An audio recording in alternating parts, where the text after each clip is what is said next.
Olá, sejam todos muito bem-vindos.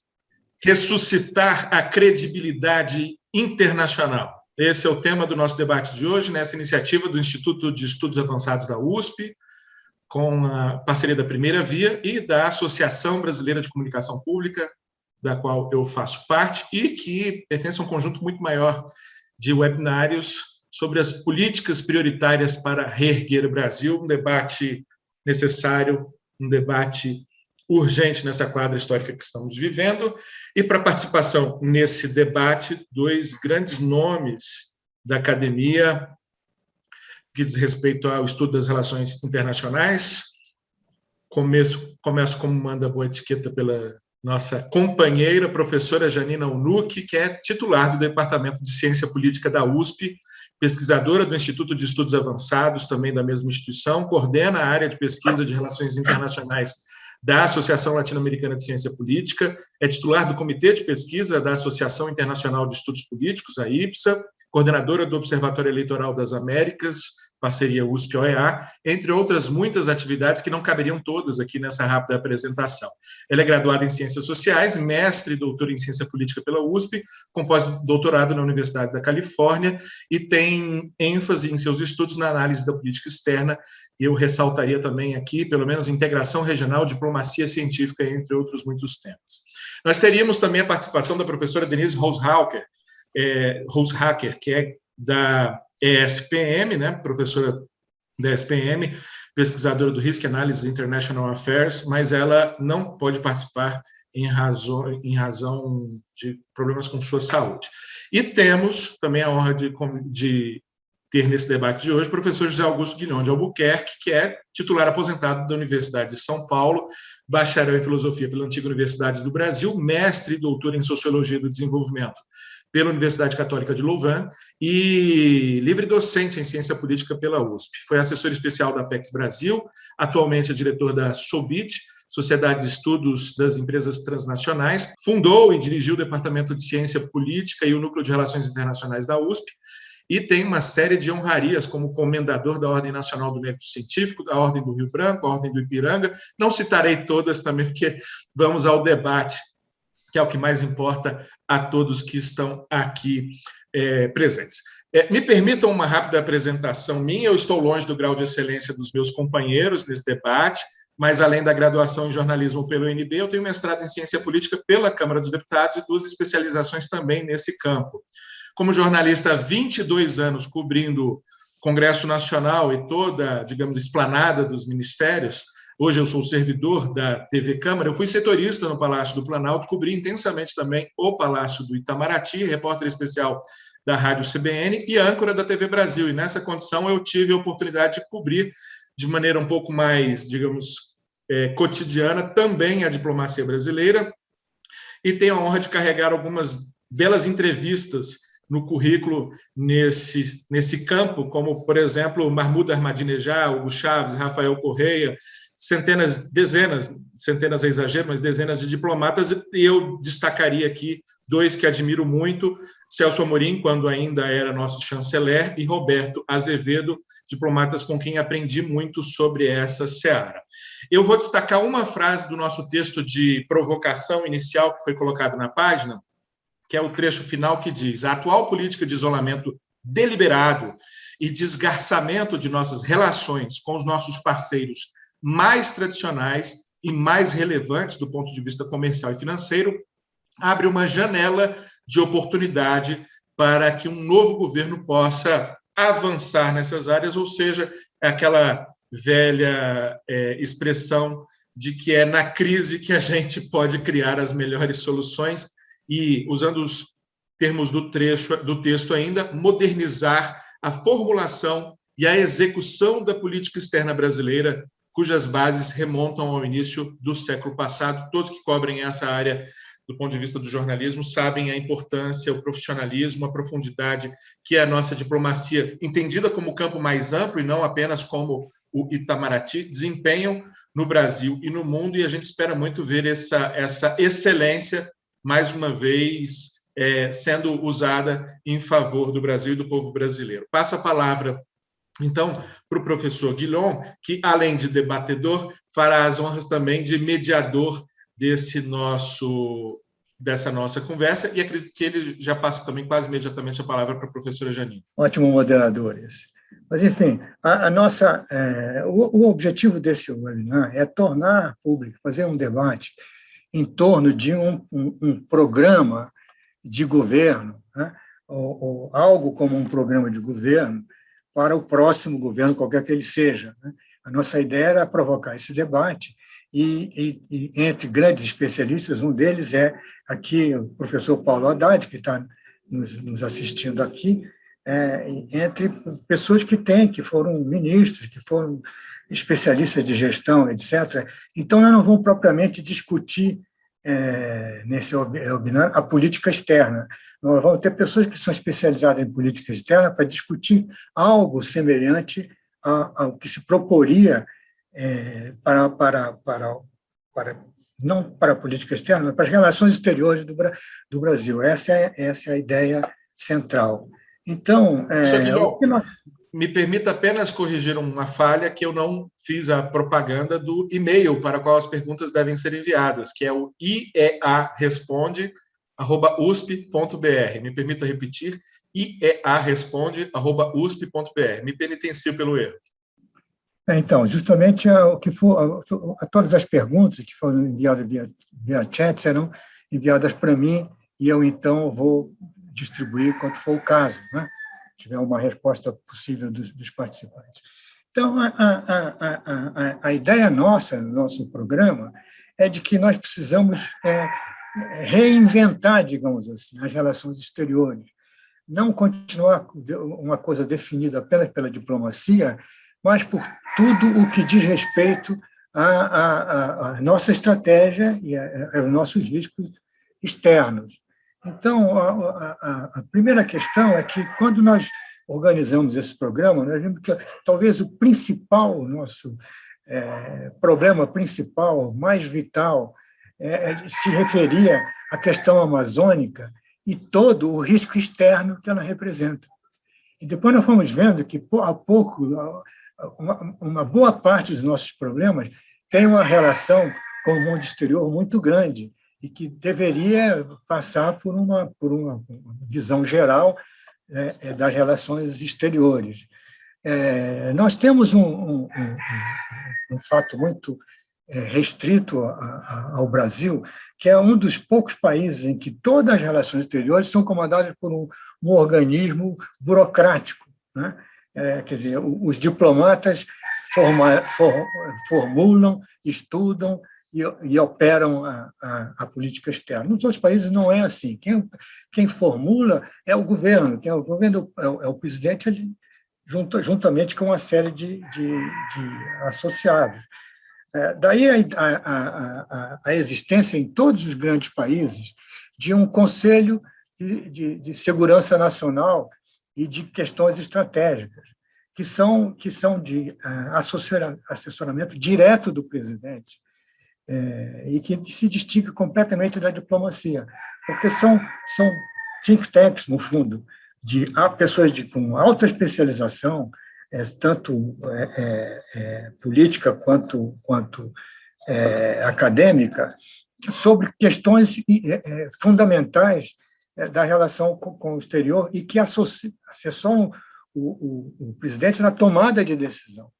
Então, uma das propostas seria você levar em consideração o conjunto dos riscos externos que nós temos, os conjuntos das estratégias que nós temos que ter em relação ao exterior, num grande conselho estratégico nacional, do qual fariam parte os distintos ministérios, representantes dos distintos ministérios,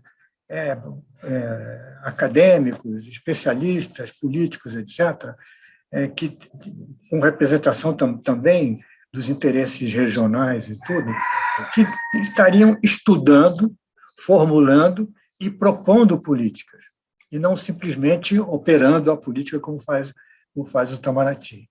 Então, isso deveria também se agregar a um tema que está surgindo recentemente, né, que é a questão, além da segurança militar, né? Você tem a segurança alimentar, que é muito importante do ponto de vista da política externa, é algo que é fundamental para nós. Nós temos consciência de que nosso papel na segurança alimentar no mundo é muito importante, o papel do Brasil, mas agora a questão da segurança econômica, né? O Bill Clinton, quando foi presidente, ele criou um segundo conselho, Conselho Nacional Econômico Nacional, junto ao Conselho de Segurança.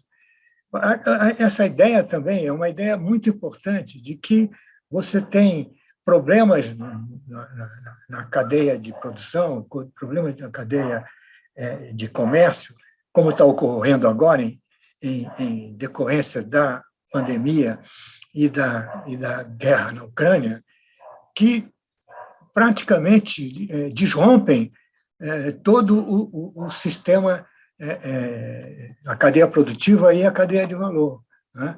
Então, é necessário que você tenha esses órgãos com uma alta capacidade de assessoramento, ao qual a diplomacia vai trazer seus próprios objetivos, que são a relação com outros países, a relação com o exterior.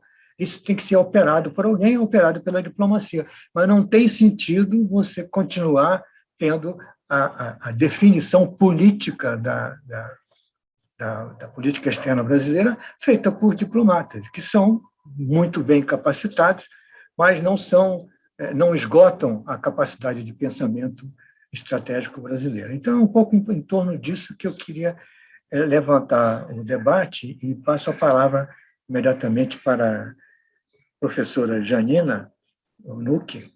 Obrigada, Guilherme. Primeiro quero muito agradecer o convite para estar aqui, é um prazer debater um pouco, né, esse tema.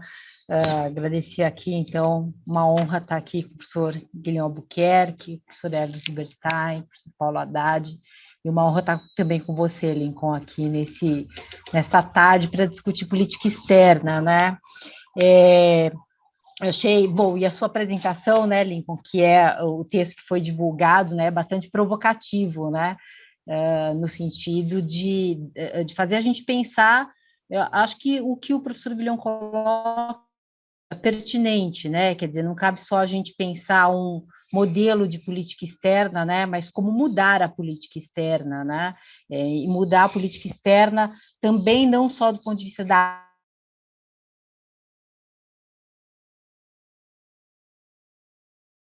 Eu acho que esse é um ponto fundamental para a gente pensar daqui para frente,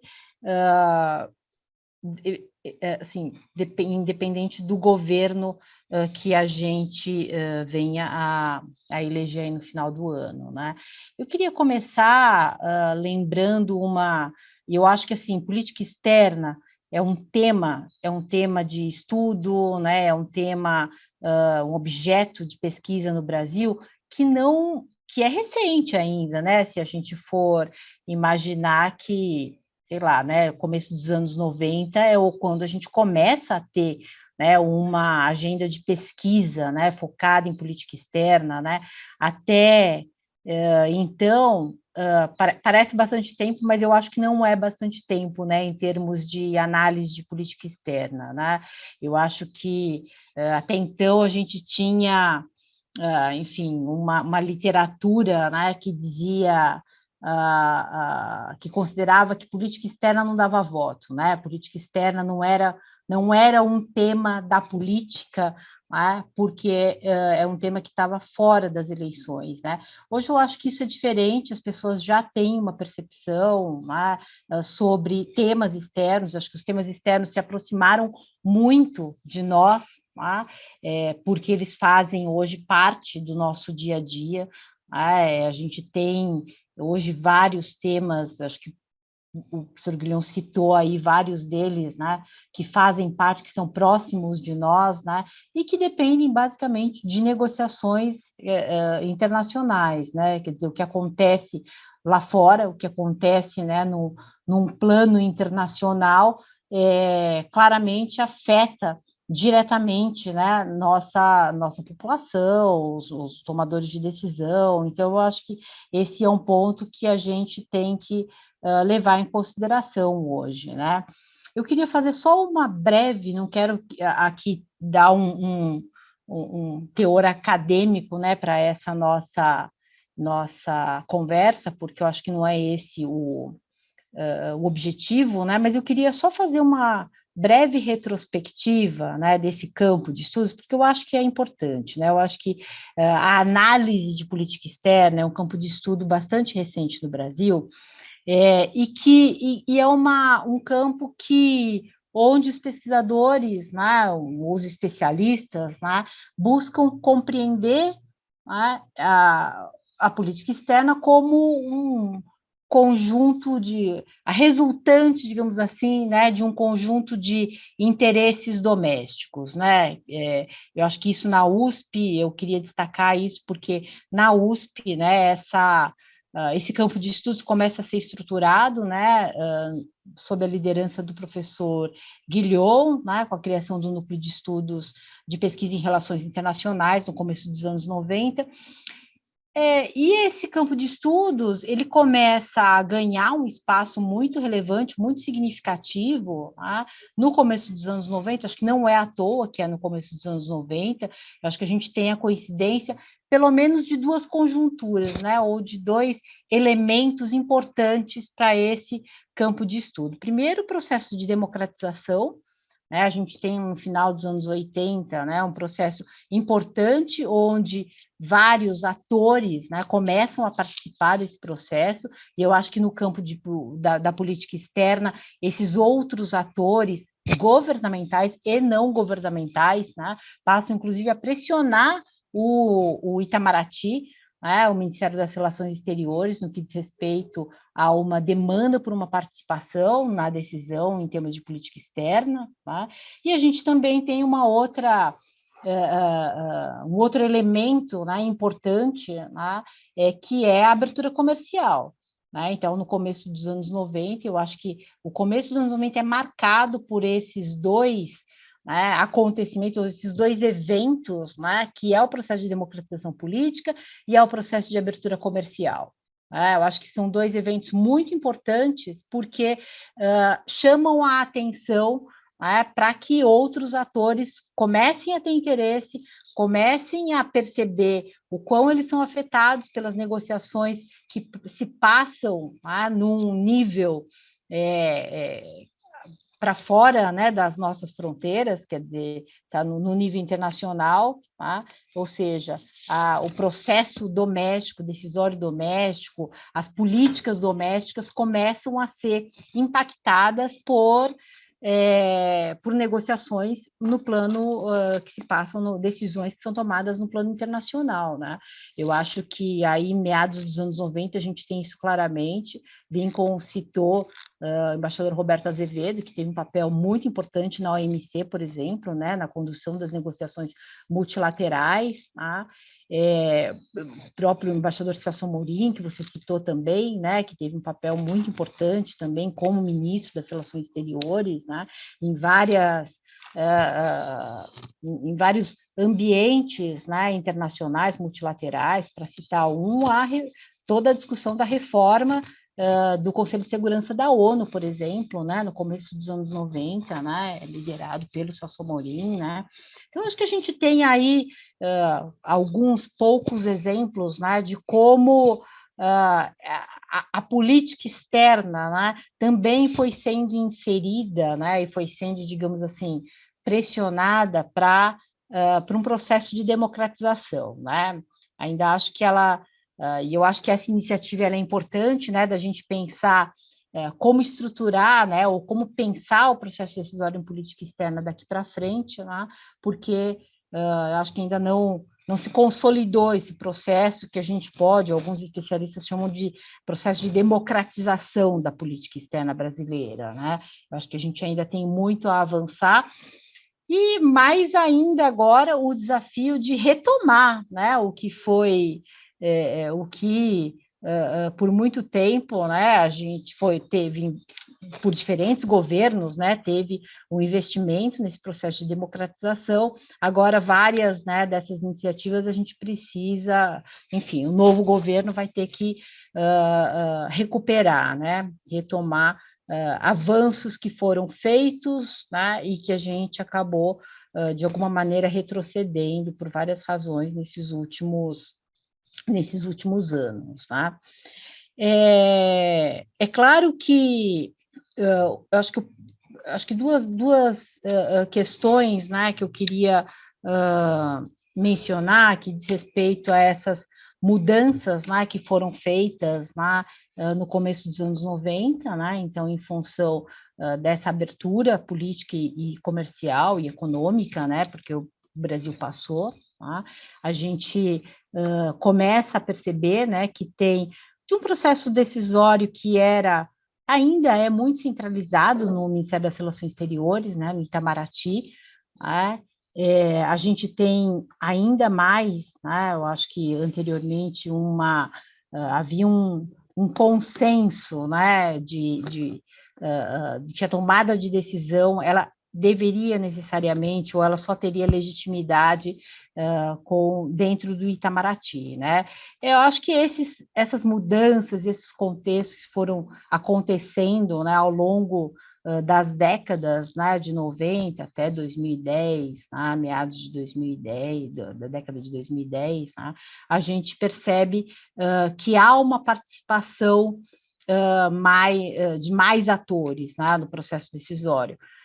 Acho que, em parte, porque vários dos temas passaram a ser, a envolver, né, ou atrair interesses de outros atores mesmo, de outros atores, digo, de outros ministérios, de outros atores governamentais, não governamentais, agências governamentais, né, governos estaduais, municípios, né, a gente tem aí um conjunto de interesses, né, que passam a ganhar muito espaço, né, e a demandar o Itamaraty, né, no que diz respeito à tomada de decisão, né? Eu acho que isso passa a ser bastante evidente, né, ao longo dessas últimas décadas, né?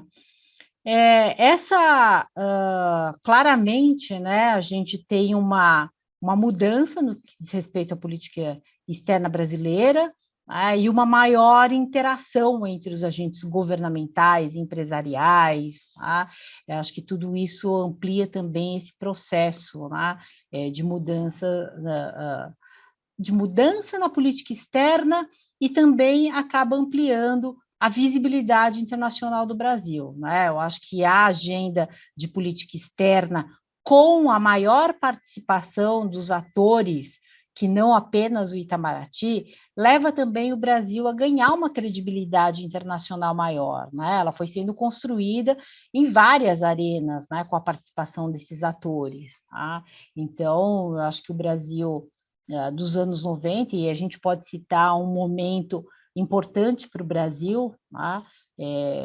No auge, né, dos anos 90, dos acordos comerciais, né, o acordo de integração do Mercosul, né, que foi também objeto de estudo de vários pesquisadores de várias áreas, né, aqui dentro da USP, né, mas a gente tem aí essa política externa, né, que vai, ao mesmo tempo que ela vai permitindo, eu acho que não é só permitindo, ela também, a própria definição da agenda de política externa também vai se percebendo, né, os governos vão percebendo que é necessário, né, ganhar mais legitimidade, que é necessário também interagir mais com outros atores, né, inclusive atores não governamentais. Então, eu acho que assim, se tem o Mercosul, né, porque é o que ganha muita visibilidade nos anos 90, né, mas várias outras iniciativas na área da política comercial, né, exigem, né, uma interação maior do próprio Itamaraty com outros atores, né, sobretudo empresariais, né? Então a gente tem aí uma mudança bastante importante que acontece ao longo dessas 3 décadas, digamos assim, né? Eu acho que essa mudança, né, e o fato do Brasil participar ou começar a participar de mais processos de negociação internacional, né, muda a credibilidade internacional do Brasil, a imagem do Brasil, né, e começa a se construir, eu acho que uma identidade mais sólida, né, ao longo, se a gente pegar, eu acho que a gente pode dizer, de 1990 a 2010, né, a gente vai consolidando uma imagem internacional do Brasil, eu acho que de uma forma mais efetiva, né, que é um perfil mais multilateralista, é um perfil de investimento em várias organizações e regimes internacionais. O Brasil se consolida como liderança internacional, né, sobretudo na agenda ambiental, de meio ambiente, né? O Brasil era até então considerado uma liderança importante, né, do ponto de vista do meio ambiente, né, no campo internacional, né, e eu acho que tem um ponto importante também, né, que mais, então, recentemente, né, de 2010, final dos anos 2000 até 2010, né, que o Brasil consolida, que eu acho que contribui também para essa imagem do Brasil, né? Para essa identidade internacional do Brasil, se a gente pode chamar assim, que é a atuação como liderança nas grandes coalizões internacionais. O Brasil liderou coalizões importantes, o IBAS, né, que é Índia, Brasil, África do Sul, depois o G20 na própria OMC, outras, o G4 na discussão da reforma do Conselho de Segurança, e o BRICS, né, os BRICS, né, o Brasil teve sim, um papel importante, e eu acho que a identidade internacional mais recente do Brasil foi se consolidando, né, no âmbito das coalizões internacionais, né? Então, eu acho que esse foi uma ação muito importante da nossa política externa, né? É claro que com ajustes, né, a gente teve algumas mudanças, alguns ajustes, né? É natural que ocorram, né, mudanças para ajustar a agenda dos governos, né, e também, né, definir, compatibilizar a agenda internacional com as preferências, com as prioridades de uma agenda de política externa, né?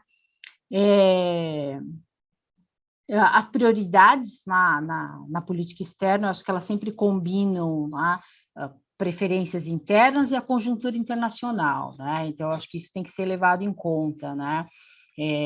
Os ajustes que foram feitos, ou as mudanças, né? Em alguns casos, mudanças importantes na agenda de política externa, né? A gente pode concordar, né, mais com uma agenda ou com outra, né? Mas o fato é que a gente teve uma conjuntura internacional que foi mudando ao longo dos anos, que permitiu que o governo, né, ou que os diferentes governos tivessem, né, ações distintas, né, no campo das negociações internacionais, no campo da política externa brasileira, né? O que a gente vê nesse último governo, né, nesses últimos 5 anos, né, é que, para além, né, enfim, né, da conjuntura, então, que a gente viveu, né, da conjuntura de crise impactada fortemente aí pela pandemia da Covid, né, mas a gente viu também, né, um processo de tomada de decisão que impactou na agenda de política externa brasileira, né? Então, se eu estou, enfim, né, a minha ideia aqui é defender, né, essa tese de que a imagem internacional do país, e, portanto, né, a credibilidade, ela é construída a partir, né, de um processo decisório mais ou menos democrático, né? E o que a gente vê é que que nos últimos anos, né, o que existiu é um processo decisório mais centralizado, né, e talvez mais centralizado nem com um protagonismo muito grande do Ministério das Relações Exteriores, né, do Itamaraty, né? Mais um processo decisório mais personalista, né? Mais centralizado em atores governamentais, né? Que tornou a política externa uma agenda descolada, né? Desse processo de avanço democrático que a gente vinha tendo. E isso tem esse processo decisório, quer dizer, à medida em que ele se torna mais isolado, eu acho que isso reflete também nessa imagem internacional do Brasil, na inserção internacional do Brasil, né? Você teve, enfim, um governo que tomou decisões, né, que reverteram muito das ações do Brasil e, portanto, a gente está falando de credibilidade, né, da identidade internacional que foi sendo construída ao longo dos anos, né? Eu acho que parte dessa identidade e dessa credibilidade, ela passava muito pelas coalizões, né? Então, a gente... e não estou falando nem do Mercosul, acho que o Mercosul perde um pouco, né, um ativo, né, antes, né, mas mais recentemente a gente, por razões internacionais, mas também muito pelo processo decisório, né, deixou de liderar ações internacionais importantes, coalizões internacionais importantes, né, e acho que isso tem um impacto, né, na credibilidade internacional do país, né? O que a gente tem daqui para frente, né?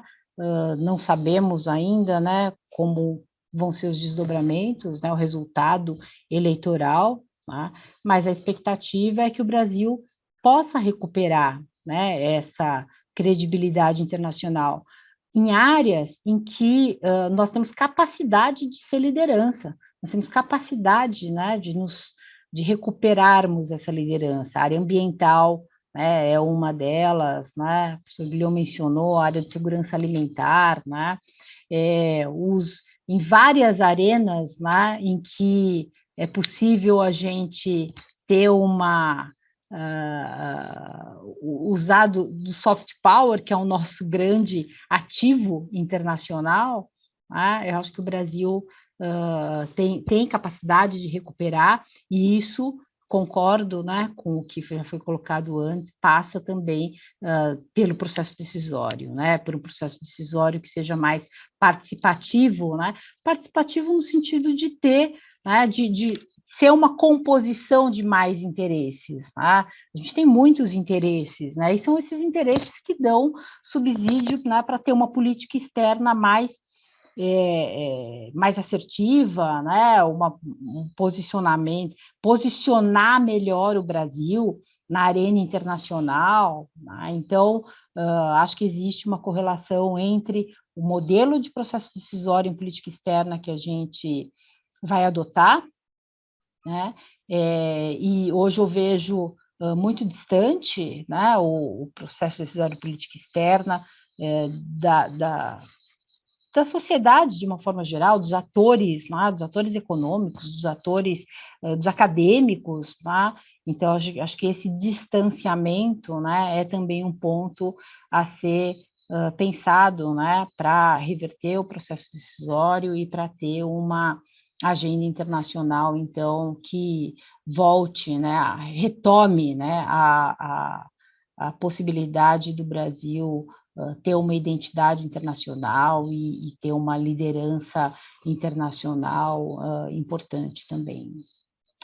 Eu acho que, por enquanto, são esses os meus comentários, Guilherme, Lincoln, e quero mais uma vez agradecer o convite. Bem, obrigado, Janina. Bastante abrangente a sua visão histórica, digamos assim, da política externa brasileira moderna, né? Contemporânea. Então, eu passo a palavra agora para o Lincoln, para ele iniciar comentários e perguntas, Obrigado, professor Guilhom. Eu tenho já 3 perguntas. Uma mais direcionada para a professora Janina, uma mais direcionada para o senhor. Gostei muito da complementaridade entre as duas falas. E uma para ambos.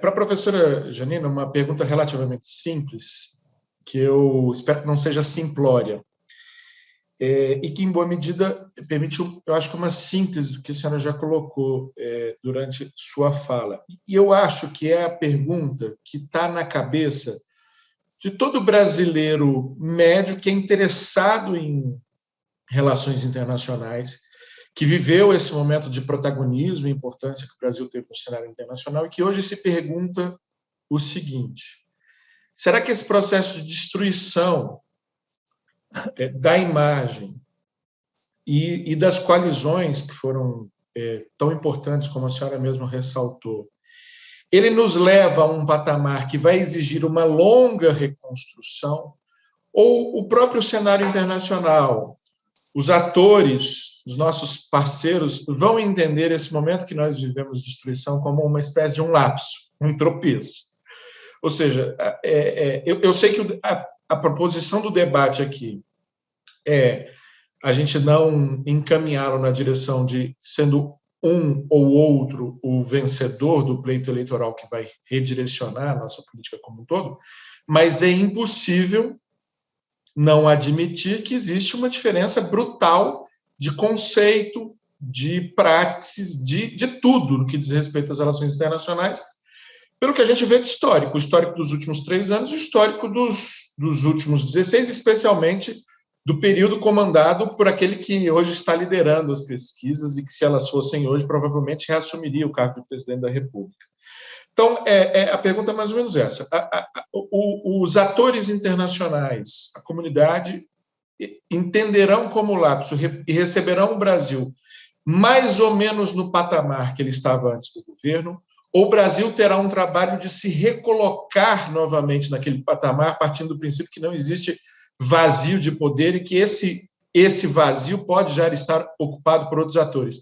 Me parece que não é bem o caso, me parece que a falha de liderança não foi apenas brasileira, é mais generalizada, mas eu gostaria da análise da senhora no que diz respeito a essa pergunta que, tenho certeza, está na cabeça de muitos brasileiros que não são especialistas, não são estudiosos, mas acompanharam com mais interesse a política internacional, como a senhora mesmo colocou lá no começo da apresentação. É, sim, um assunto mais presente na nossa vida, é, sim, um presente que está não só na academia, mas também, às vezes, nas conversas de botequim, e precisa estar realmente, porque a gente precisa compreender que há cada vez mais e mais conexões influenciando as nossas vidas.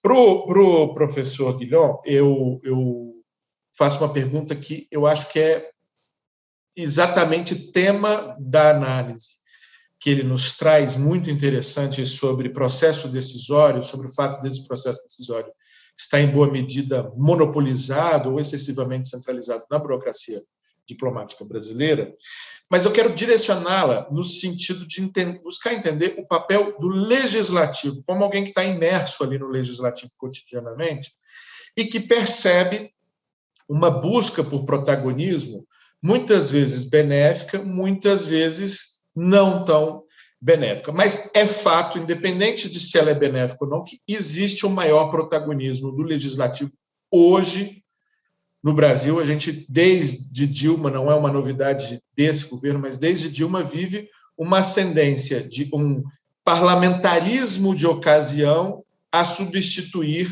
o presidencialismo de coalizão. E aí, nesse sentido, essa é uma faca de 2 gumes, né? A gente percebe aspectos positivos desse maior protagonismo do legislativo e aspectos negativos. Entre os aspectos positivos, uma porosidade a esses outros interesses que não estão totalmente assegurados pela máquina estatal hoje, que a professora Janina Unuc mencionou. Pelas suas características, né, pela sua pluralidade, não tão plural como gostaríamos, mas uma pluralidade muito maior do que se observa no Executivo, nós temos, sim, uma permeabilidade a outros interesses no Legislativo que não necessariamente alcançam o executivo. Então, sobre o papel do legislativo nessa descentralização, eu gostaria de ouvir o senhor, principalmente tendo como imagem mais recente a ida do ministro Carlos França, na semana passada, à Comissão de Relações Exteriores e Defesa da Câmara, onde se travou um debate, eu diria mais que isso, se travou um diálogo de altíssimo nível, ao contrário do que a gente costuma ver quando outros ministros comparecem a outros colegiados da própria Câmara dos Deputados.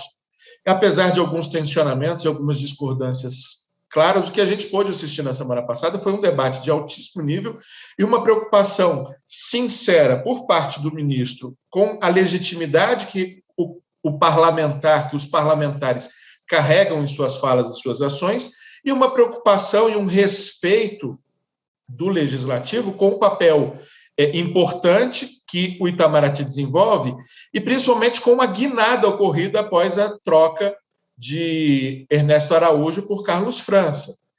A gente... Não, os fatos estão aí para comprovar que houve uma guinada, por mais que ela não seja aquela que esperávamos. Então, eu gostaria de entender uma análise do senhor sobre o papel do legislativo nessa descentralização da formulação da política internacional brasileira, da nossa diplomacia, e uma pergunta final para os dois, mais objetiva, mais rápida, porque eu já falei demais, que é como o Brasil está se saindo nesse teste de fogo, que é o tensionamento leste-oeste, ocidente-oriente, que decorre da guerra na Ucrânia, e que a gente tem se colocado em posição, às vezes altiva, às vezes submissa, mas me parece que num caminhar que eu não vou mencionar o que penso, mas que eu gostaria de ouvir a análise de vocês. Num caminhar não de todo trôpego, me parece que com alguma assertividade em alguns momentos, em outras um silêncio um pouco ensurdecedor. Perguntas, Janina? Quer que eu responda primeiro? Sim, por favor. Tá bom. Bom, Lincoln, obrigada pelas suas perguntas, né? Vou começar pela primeira, né? Que é mais fácil, mas, a meu ver,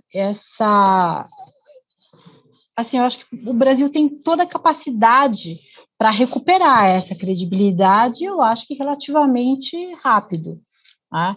Porque a opinião pública internacional entende, os outros países, né, entendem o que está acontecendo no Brasil, né, entendem como o significado das mudanças da política externa e da atuação internacional, né, do Brasil. Então, eu acho que não será preciso um grande período para né, não passaremos um período para uma longa reconstrução. Eu acho que a gente rapidamente consegue recuperar essa credibilidade, a imagem internacional, né? E aí eu queria complementar isso, Lincoln,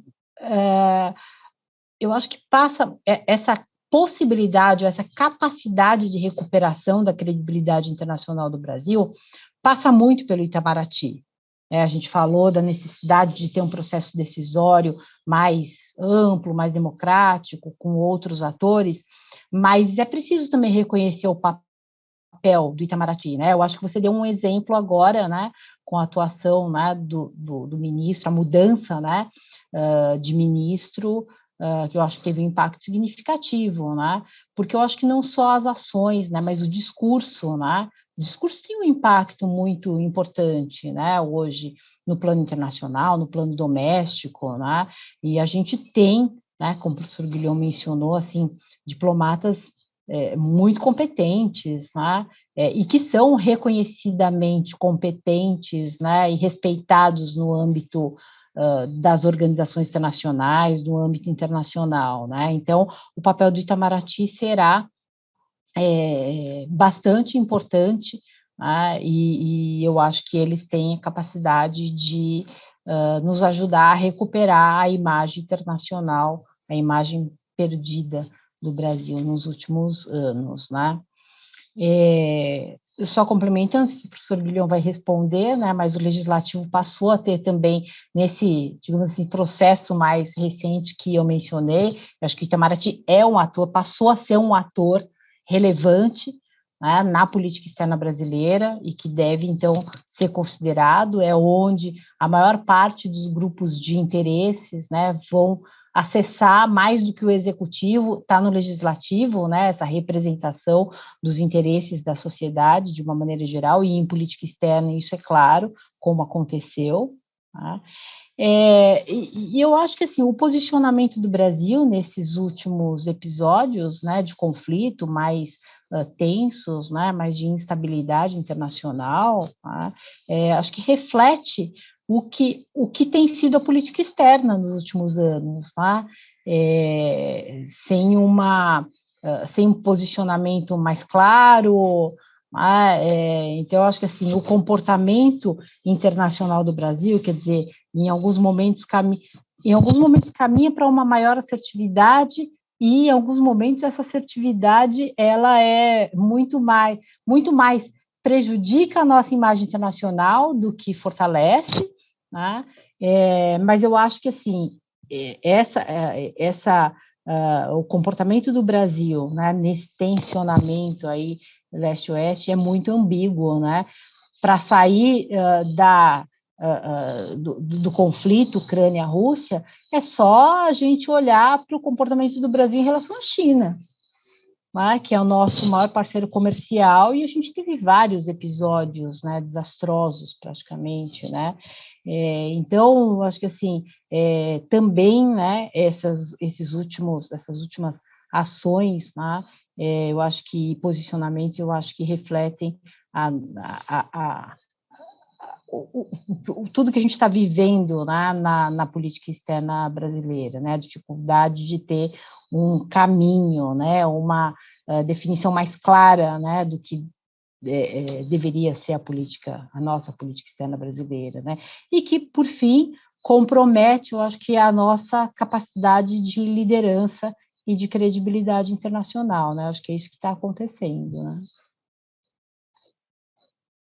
Muito bem, eu vou ver se eu separo as duas coisas, mas talvez não consiga. O papel do corpo diplomático, o papel da diplomacia e o papel do legislativo, nos diferentes países, ele é definido pela Constituição, de um lado, e depois ele é alterado, né, modulado, digamos assim, pela prática propriamente dita, né? Então, por exemplo, nos Estados Unidos, há dois órgãos que são duas entidades, né, duas agências que são encarregadas da política externa: é o presidente da República e o Senado, tá? Então, ali, evidentemente, como quase tudo na democracia americana, existe um conflito que é definido pela Constituição e que é exigido pela Constituição. Então, há ali uma certa, não uma predominância, mas há digamos, uma espécie de protagonismo dividido entre o Senado, basicamente, e o Congresso. Então, existe, por exemplo, o Brasil não precisa, em nada, do Congresso para levar as negociações até o final. Então, depois de feitas essas negociações e assinados os contratos, quaisquer que eles sejam, aí é que se manifesta o Congresso. E, de maneira geral, na prática, o que acontece é que o Congresso simplesmente deixa de lado uma série de tratados, entendimentos, etc., que foram decididos, assinados pelo Brasil, estão em prática, são levados a efeito, etc., e não são propriamente aprovados nem deliberados no Congresso. Por que isso? A Janina manifestou, já tinha manifestado isso. É uma frase que eu ouvi primeiro aquele ex-ministro do Supremo, ex-ministro da Guerra, ex-ministro da Justiça, Jobim. O Jobim foi a primeira pessoa que eu vi dizendo isso. Olha, o problema da política externa é que ela não dá voto. Então, nenhum político realmente se interessa por essa questão e, portanto, por exemplo, a nomeação do ministro passa por isso mesmo, e etc. E, às vezes, realmente, o Congresso se utiliza o Itamaraty em troca de favores, né? Conseguir um tipo de convites, né? Passaporte para amigos, esse tipo de coisa. Uma coisa bastante rasa, né?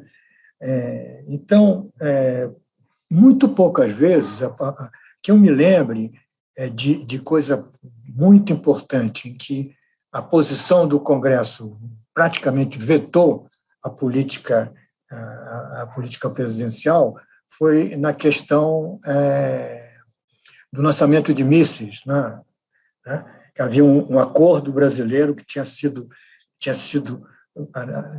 com os Estados Unidos, que tinha sido negociado durante anos, estava tudo muito preparado, e tinha sido conduzido por um dos embaixadores mais nacionalistas que eu conheço, que é o Sardenberg, meu colega de colégio, até, se vocês quiserem saber. Então, é um diplomata altamente nacionalista. E ele estava na frente disso. E eu me lembro até ter visto na televisão o debate, quando foi o Celso Laffer, naquela época, e foi para o Congresso, e foi derrotado assim, completamente, né? O acordo teve que ser anulado. 10 ou não sei quantos anos depois se tentou fazer um acordo com a Ucrânia, né, que estava muito mais adiantada do que nós em questões de mísseis, etc., que também não foi para adiante, porque a Ucrânia, na época, entrou numa imensa de uma crise, e aí não foi para adiante. E até hoje essa coisa está mais ou menos parada. Foi uma atuação muito forte do Congresso, por motivos políticos, né? Políticos. Então, de maneira geral, eu não acho que haja um protagonismo, né? Por exemplo, rarissimamente se põe em questão um candidato a embaixador, né? Ele tem que ser os chefes de missão têm que ser sabatinados e aprovados pelo Senado. E essa sabatina, que nem todas as sabatinas que o Senado, infelizmente, faz. É um pouco de mise-en-scène, mas não se leva muito em consideração. E, eventualmente, um ou outro caso pode acontecer, mas há uma distância, né? Há uma distância. E essa distância só não é muito grande nas duas comissões, na minha opinião, né? Nas duas comissões que envolvem também a coisa no Senado e na Câmara. Em geral, são deputados e senadores que realmente se interessam pelo tema, que fazem, muitas vezes, consultas importantes, né? Independentemente de quem seja. Já até uma vez me convidaram para ir lá. Mas não tem aquela coisa que tem as comissões do Congresso americano, em que eles têm um bando de assessores para formular as perguntas são técnicas, as perguntas são muito precisas, e lá, por exemplo, nos Estados Unidos, você prestar, eles chamam de prestar um relatório, quer dizer, ele está quase que como é que se diz? Fazendo uma deposição em juízo. E dá muito prestígio às pessoas que fazem isso. E vão lá, são, em geral, especialistas de altíssimo nível, os debates são bastante interessantes. Então, eu acho que seria muito bom, muito importante, se a gente tivesse uma participação muito mais forte do Congresso na formulação no conjunto de formuladores, né, da política externa. Agora, o problema que eu vejo, que talvez com isso já esteja também um pouco abordando, pelo menos genericamente, a sua segunda questão, é que eu estou convencido, né? Claro que, exagerando um pouco, atualmente nós não temos política externa. Nós tivemos vários tipos de variações de política externa. Nós tivemos uma política externa durante o governo Lula, por exemplo, que foi muito colada à política do executivo, né, do presidencial. Quer dizer, a agenda presidencial e a agenda da política externa foram coladas uma na outra, né? E houve um descolamento, por exemplo, no governo Dilma. Eu assisti uma vez a uma reunião, participei, né, de uma consulta, praticamente, que foi feita pelo Itamaraty sobre a questão da política latino-americana, brasileira, e da política em geral, e tive a oportunidade de ver que ali havia uma divisão entre as pessoas que estavam do governo, os diplomatas e os participantes. Uns diziam assim: a Dilma não tem política externa, outros não, a Dilma não tem política externa. Então, havia uma discussão desse tipo. Eu achei uma coisa bastante, para mim, que sabia que havia uma política externa, claro, só que ela não se interessava, isso era um outro problema. E hoje eu digo realmente com clareza e com convicção: nós não temos política externa. Nós temos uma diplomacia que está meio à deriva, né? E que perde muitas oportunidades, mesmo considerando quais são as ideias do presidente. Há algumas ideias, algumas questões que seriam favoráveis às ideias do presidente, mas o Itamaraty praticamente não se mexe. Quando se mexe, é um desastre, né? É um desastre. Coisas que são ditas, têm sido ditas do ponto de vista externo. Por isso que é essa ideia de ressuscitar, né? Você vai ver que foi isso que passou pela cabeça. Está morta a política externa, então temos que ressuscitar. Então, nesse sentido, eu acho que, como diz a Janina, nós temos tudo: a faca, o queijo na mão, a torradinha bem pronta para fazer um sanduíche, mas não se faz o sanduíche e ninguém come, né? Mas nós temos capacidade de liderança na questão climática, na questão ambiental de maneira geral, na questão da Amazônia, né? Enfim, e isso não está sendo usado. Nós tínhamos uma possibilidade imensa de ter uma posição de destaque, de liderança na questão mundial da vacinação, da criação de vacinas. Nós tínhamos a possibilidade de criar aqui uma produção de insumos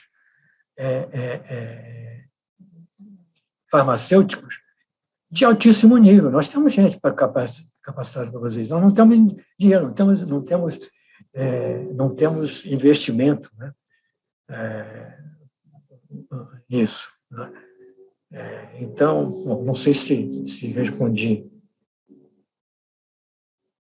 Não sei se você quer fazer mais alguma pergunta ou quer... Eu quero aproveitar que a gente tem uns minutinhos. Sim, vamos. Para fazer mais uma pergunta, dizendo que concordo muito com a análise do senhor de que a gente vive hoje, na verdade, um Itamaraty quase como um gerente de uma massa falida, né, do grande espólio diplomático que a gente tem, e que pode ser reerguido, né, pode voltar a colher frutos, como colocou a professora Janina. Mas eu quero aproveitar que a gente está num ambiente acadêmico, por princípio, né, preponderantemente acadêmico, para tratar de um outro aspecto que vai além da pesquisa, que é o que tomou conta do nosso debate, que é a formação de quadros. A sensação que eu tenho, e eu posso estar sendo pessimista por já ter virado a quadra dos 45 anos, que quando a gente fica velho a gente vai ficando pessimista, mas eu tenho a sensação de que a gente não está formando quadros com a ousadia que já tiveram alguns dos nossos quadros formados no Itamaraty. E aí, quando eu falo em ousadia, eu vou citar novamente 2 quadros que eu já citei, que têm ousadia como características suas, que é o Roberto Azevedo, que foi ousado, inclusive, contra a corrente majoritária da diplomacia brasileira, que não o queria na OMC, né? Pelo menos da boca para fora, subterraneamente, muita gente trabalhou e queria. Celso Amorim foi extremamente ousado na condição de sua política externa, mas posso citar outros nomes aqui, como Samuel Pinheiro Guimarães, nas suas formulações, como o Luiz Alberto Figueiredo, que chegou à condição de nosso chanceler por vias relativamente tortas, porque o Patriota foi retirado naquele caso ridículo, né, envolvendo a fuga de um parlamentar boliviano, ele que era um grande formulador também ousado, mas que merecia chegar ao cargo de chanceler, porque é um dos nossos grandes expoentes, especialmente nessa diplomacia ambiental citada pela professora Janina, e eu só compreendi, eu já achava o Figueiredo muitíssimo importante nos briefings que ele dava para a imprensa sobre o mapa do caminho e todas as outras formulações da agenda ambiental, mapa do caminho, perdão, eu estou fazendo referência a outra formulação, aquela formulação que nos levou ao protocolo de Quioto e todos os seus descendentes, que ele participou ativamente e que é voz respeitada até hoje ainda na diplomacia ambiental. Mas a sensação que eu tenho é que não vejo surgir novos quadros com o peso desses quadros que citei, de muitos outros que certamente os senhores conhecem melhor do que eu. Eu estou sendo pessimista, e nesse sentido, qual que é o papel não só da Fundação Alexandre de Gusmão, do Instituto Rio Branco, onde eventualmente almoço por ser ali muito próximo da Câmara, mas da USP, da Universidade de Brasília, dos think tanks que, infelizmente, não existem na quantidade e principalmente na qualidade que deveriam existir aqui no Brasil. E gostaria de ouvi-los, então, sobre isso, sendo os senhores, antes de tudo, além de pesquisadores, professores e formadores desses futuros atores e operadores das relações internacionais. Bom, Lincoln, ótima a sua pergunta, né? Porque eu acho que nos falta também justamente isso, formação. E formação, eu acho que não só para formar bons diplomatas, né? Enfim, o Instituto Rio Branco sempre foi uma referência, né? No que diz respeito à formação de bons diplomatas, né? Eu acho que falta formação de uma maneira geral. Como a gente falou, né? Hoje, que a gente pensa a política externa não só sendo exercida, né? Formulada pelo Itamaraty, né, a gente tem outros atores importantes também nessa formulação da política externa. Eu acho que falta formação para esses outros atores também. Né? E aí me permita interromper, professora, rapidamente, para falar de um outro ator extremamente importante nesse processo da construção da nossa imagem relativamente recente, que foi alguém oriundo do dito mercado, que foi o ministro Furlan. É isso mesmo, né? Acho que então, eu acho que essa formação, a gente está falando só de formação de diplomatas, mas a gente está falando de formação de gestores, de lideranças políticas, né? Que atuam em diversos, inclusive no legislativo, né? Eu acho que a gente precisa ter mais capacitação, né, dessas lideranças políticas, né, que vão participar e que vão tomar as decisões, né? Se a gente está falando em ter um processo decisório, né, com uma participação maior de mais atores, seja governamental ou não governamental, nesses dois campos, a gente precisa oferecer formação, né? Eu não sei, professor Ari Plonsky, que é o diretor do IEA, não está aqui, né? Mas talvez eu possa mencionar que isso está sendo pensado dentro do Instituto de Estudos Avançados, né? Quer dizer, o papel da USP, e a USP atuando como uma quer dizer, ofertando capacitação e formação para lideranças políticas, né? O que eu posso dizer é que hoje o Instituto de Estudos Avançados está liderando uma iniciativa nesse sentido, de oferecer formação política para lideranças políticas, né? E eu acho que isso é muito necessário, né?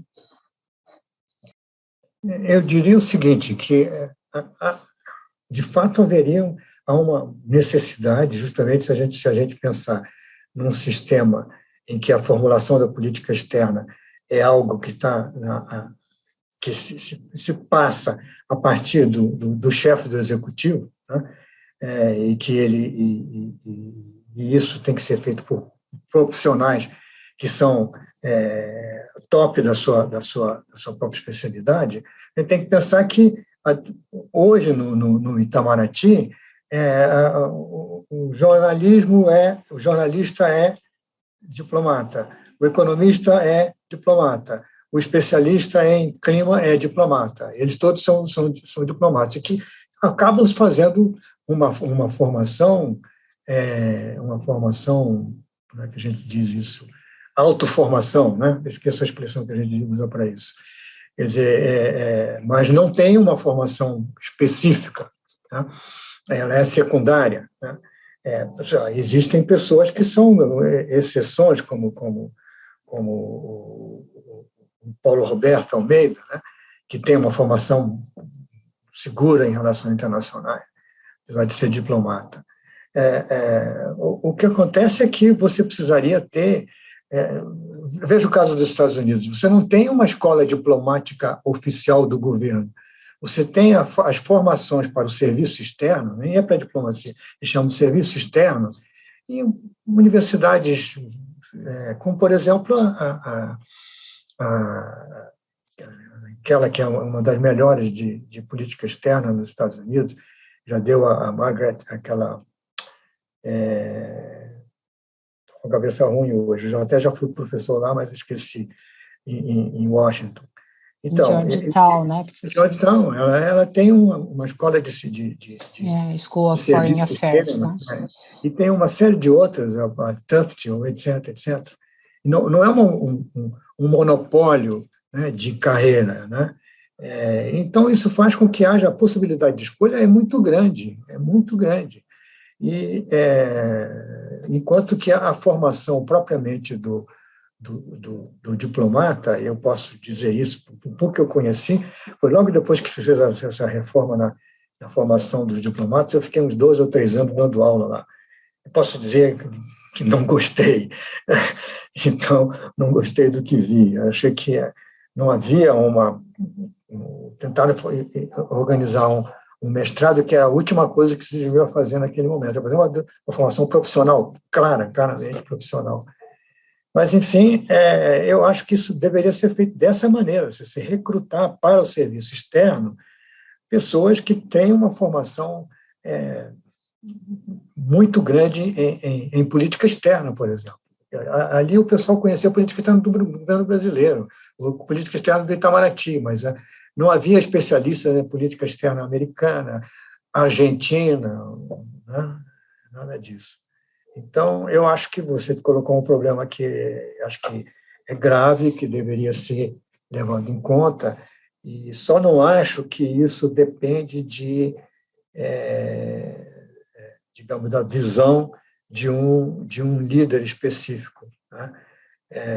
Eu acho que isso é um problema de formulação de política, né? A política de educação de pessoas para isso tem que ser feita por um conjunto de especialistas que tratem nisso, né? Eu fui muito próximo, amigo muito próximo, desde muito tempo, por exemplo, do Ricardo Amorim, que era um frequentador constante de todos os seminários que a Janina e eu organizamos, sempre trabalhamos em conjunto, etc. Mas eu discordo do tipo de formação de diplomata que ele e o Samuel organizaram. É uma questão de opinião, de mera opinião, mas só para só para dizer mais ou menos o que eu acho a sua pergunta excelente, espero que tenha dado uma resposta satisfatória. Com certeza foi, agradeço muito. Eu pergunto se a gente tem mais participações, me parece que a gente tem só mais 10 minutos para encerrar, mas, da minha parte, considero-me inteiramente contemplado e muito honrado de ter participado desse debate, de um assunto que já cobri de maneira mais intensa, mas continuo relativamente próximo ali, em razão da atuação da Comissão de Relações Exteriores e Defesa Nacional, que eu tenho a obrigação de monitorar. E concordo que há ainda um espaço a ser conquistado também pelo Legislativo, mas percebo que, seguindo o rumo aberto por vias tortas nos últimos 8 anos, o protagonismo do Legislativo tende a aumentar, e espero que, além de aumentar, ele tenda a se qualificar também. Me parece que é o caso em questões isoladas ainda. No que diz respeito, por exemplo, ao diálogo com a defesa, ele tem sido mais intenso do que o diálogo com a diplomacia.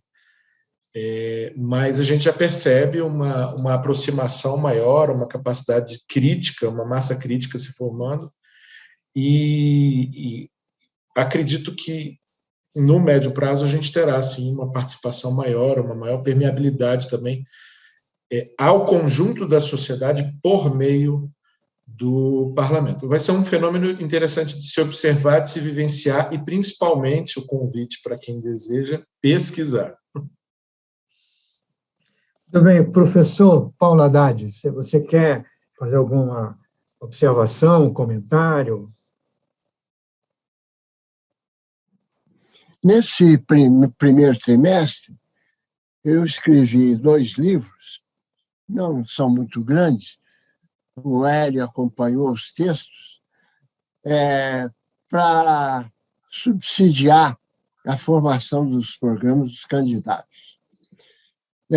Um chama Bom Dia, Presidente. Eu imagino o presidente em janeiro do ano que vem chegando no Palácio Planalto, cumprimenta as pessoas, senta na mesa e pergunta, e agora?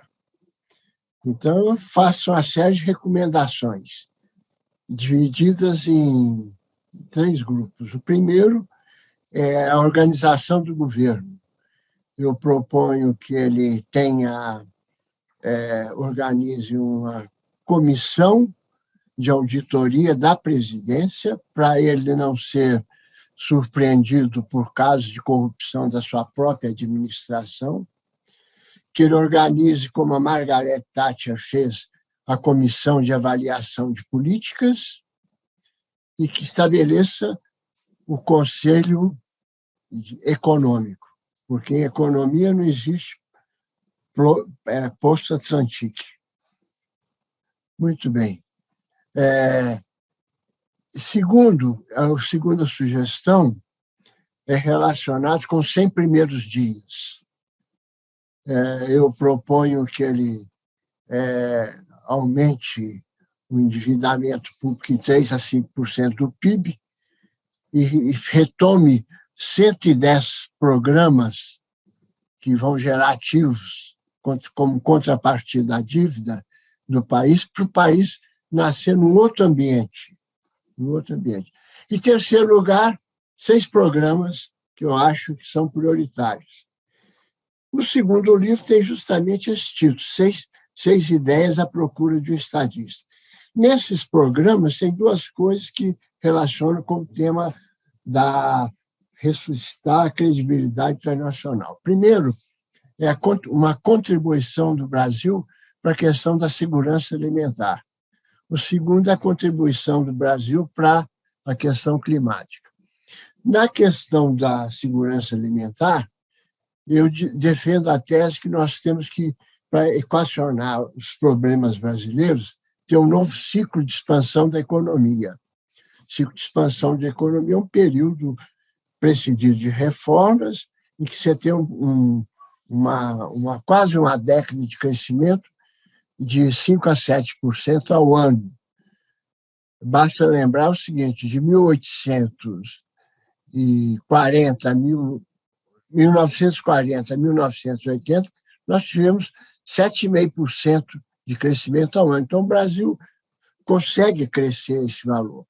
Nós tivemos 2 ciclos de crescimento, o JK e o milagre econômico. De lá para cá, o crescimento quase que bate igual ao crescimento demográfico.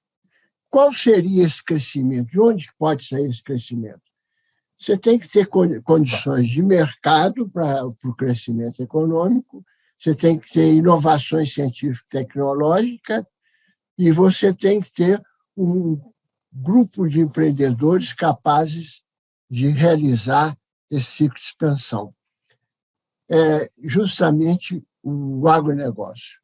Meio curioso a gente defender isso, transformar o Brasil no maior produtor mundial de alimentos. O projeto que eu proponho inclui uma saída pelo Pacífico, Cuiabá, Porto Velho, Acre, Porto de Ilha, e coloca o país na boca do maior mercado consumidor de alimentos em expansão, que é China, Coreia, Japão, etc., Sudeste Asiático. O segundo projeto é justamente uma proposta muito radical para a Amazônia. Eu tenho 40 anos de consultoria na Amazônia. Comecei lá na organização do estado de Rondônia e, recentemente, no encontro com produtores de café em Rondônia. Mas trabalhei no sudeste do Pará, com mineração, agronegócio, projetos de meio ambiente, etc. E a proposta é o seguinte: eu assisti várias tentativas de equacionar o problema da Amazônia. Criação de conselhos, projetos, incentivos, e o pessoal continua enrolando. Os madeireiros, os grileiros, as mineradoras continuam enrolando. Então, a proposta que eu proponho é o seguinte: um regime especial para a Amazônia, para a Amazônia Legal durante 10 anos, incluindo coisas do seguinte tipo. Um banco financia a frota de aviões do Garipe e Roraima. Muito bem, isso é crime ambiental. Então, o Departamento de Fiscalização do Banco Central criminaliza esse banco e ele é corresponsável pela recuperação das áreas dos rios que foram afetadas pela mineração. Segundo, a proibição de atuação Paulo, das desculpe empresas... interromper, mas nós temos 2 minutos para encerrar. Então, outra coisa também é o seguinte: áreas desmatadas ficam 10 anos sem poder usar, nem para pecuária, nem para soja. Elas têm que ser regeneradas. Então, tem essas propostas que vão dar credibilidade para a questão ambiental na mudança climática no Brasil. Estão disponíveis na Amazon. O Bom Dia Presidente já está, e nessa semana entra a 6 ideias à procura de um estadista. São tão bem detalhados. Ok, muito obrigado, Paulo, muito obrigado a você, obrigado, Lincoln, pela sua participação, os colegas aqui, Hélio, Janina, muito obrigado pela participação de todos, foi muito útil e até a próxima. Um prazer, obrigado. Obrigada.